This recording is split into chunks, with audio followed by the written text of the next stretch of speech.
Color lookup, invert, posterize. Hi guys, today we will talk about 3 other correction commands: color lookup, invert, and posterize. Let's go. Let's start with color lookup. And so we set the color lookup adjustment layer.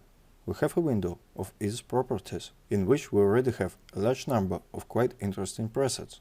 You can just scroll and see all of them, and you can see what interesting tinting has already been prepared for us by the developers of the Photoshop software. But it's not all. The adjustment layer also has other very interesting features. Let's move on to them. I'll delete the adjustment layer that I created. And let's look at our image again. In previous lessons, we have already considered the option when we want to save the settings of our adjustment layer. But there are situations when we have a large number of adjustment layers. Literally, there may be more than 10 or even 20. And we want to save all the settings in a single preset that combines all the developments that we have made when creating these adjustment layers. In this case, the color lookup adjustment layer can help us, because it can combine information stored on any number of adjustment layers. So I have an image, and while working with it, I gradually created various adjustment layers. For example, channel mixer, photo filter, level, vibrance. And as a result, I got this option. And now I would like to save this information so that I can apply the set of adjustment layers to other images. In this case, we need to create a color lookup adjustment layer. And here you can see that these presets are called 3D LUTs. Let's create our own 3D LUT. To do this, go to the file, export and color lookup tables. Here we see the 3D LUT format. We set the name of our 3D LUT, and we can supply the quality that we need. In principle, I think that you can just leave the high quality and click OK. After that, we save our 3D LUT to the folder we selected. So let's give it a name. After that, we have saved it. Let's see how the 3D LUT that we have created will work with another image. We switch to another image and create color lookup adjustment layer again. Click on Load. We choose 3D LUT file format because we need 3D LUT, and we choose the 3D LUT created by us. Click Upload, and as you can see, our tinting has applied completely to this file. Thus, if you have made some successful tinting, which consists of several layers, you can save it in this way, in the 3D LUT format. Then you can apply it to your images. Let's move on to the next adjustment layer. It's called Invert.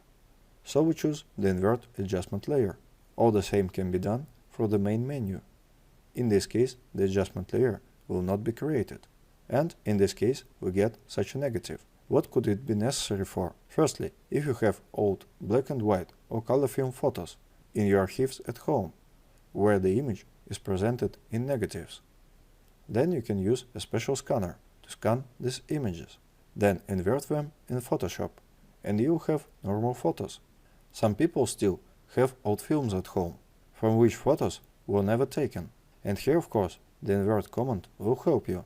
But it can be useful not only for old negatives, but for modern photos as well. Look, in this photo on the left, there are quite deep shadows, in which even details are lost.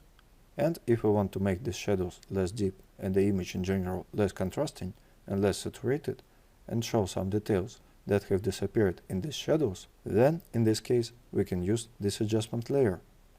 You just need to change its blending mode to soft light. And look how the details immediately appeared in the left corner. Look how it was and how it is now. But of course, this effect is probably excessive. Therefore, you can reduce the opacity in order to maintain a balance between brightness and contrast. Maybe I'll even reduce it a little more. It is impossible to say that the resulting image is definitely better than the previous ones. It all depends on what requirements you have specifically for this image and what is your priority. And if you want to restore the brightness of light tones, you can use a mask and just swipe this part of the image with a black brush, restoring bright shades. For example, like this. Let's compare once again. That's what we had, and that's what we have now. Thus, we made the left part, which were in shadows. We can now even increase, on the contrary, the opacity. And in fact, we can even say that there is no shadow here. And here is what we got as a result. The next command we will talk about is called Posterize. And with the help of it, you can get this kind of images. Let's see how it works. Let's say we have an image and we select the Posterize adjustment layer. After that, we adjust the number of posterization levels, choosing what our image will look like. Choose the option that you find most interesting. The more levels there are, the more imperceptible the posterization is, and the image looks just as it originally looked, like this. Well, let's say I am satisfied with such option. And Posterize can also be used to create a soft effect of such a blurred light. And we have already considered this possibility when we studied the blending modes. I hope you remember that when we were creating this image, we used Posterize, because it allowed us to create such highlighted dark and light areas. Let's move on to the homework. The first task: we take the image and create a certain number of adjustment layers in order to colorize the picture. After that, we create our own 3D LUT, which we apply to the next image. The next homework assignment is editing this photo using invert operation and restoring details in the shadows. The third homework task will be to create a posterize effect, for which you can take this photo or any other, and maybe you'll even get some interesting poster. Well, something like that. That's all for today. It was Peter Romanov and AIM School. See you next time.